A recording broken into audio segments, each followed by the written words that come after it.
The Legend of Zelda Link's Awakening on Game Boy, you take a team that's making one of the greatest games of all time, Zelda: A Link to the Past, and they have an after-hours project of porting that game, a cutting-edge, amazing Super Nintendo game, to the Game Boy, the black and white handheld at the time.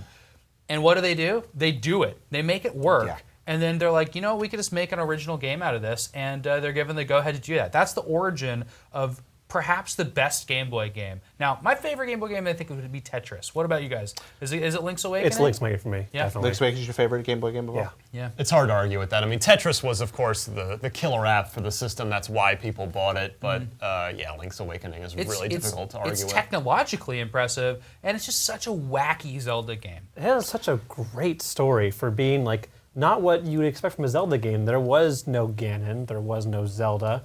You were on this island. You had no idea what was going on. There was some sort of fish, but there was a giant egg in a mountain. I love the windfish. Yeah, and the people you met along the way, it was kind of almost like Potato Majora's Mask of the townspeople had an integral part. Yeah. And then they also had the weird thing. So there was references to Chain Chomps.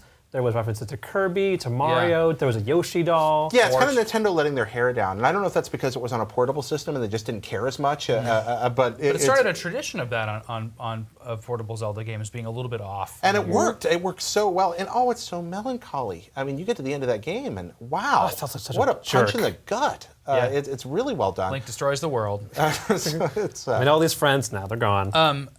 Actually, it's funny you mentioned the small town Majora's Mask vibe. That was all apparently a tribute to Twin Peaks. That makes sense. Which is such a cultural phenomenon at the time, but it's something I would have never linked to Link's Awakening, which I think is really cool. I also really love the soundtrack. That was before we had the internet to find music. I would just carry on the Game Boy, go to Telltale Heights, plug in my headphones and just listen to it and just do something else. That was my perfect soundtrack. And some old games are hard to go back to.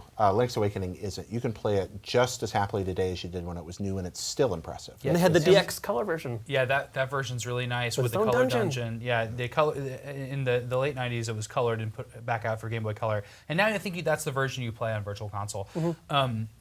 One thing that always sticks out to me when I go back to play though is that I have to pause and switch stuff so much. With two buttons, it limits you to how much you have to change your weapons. That's true. You can have 3 Ocarina songs to switch between.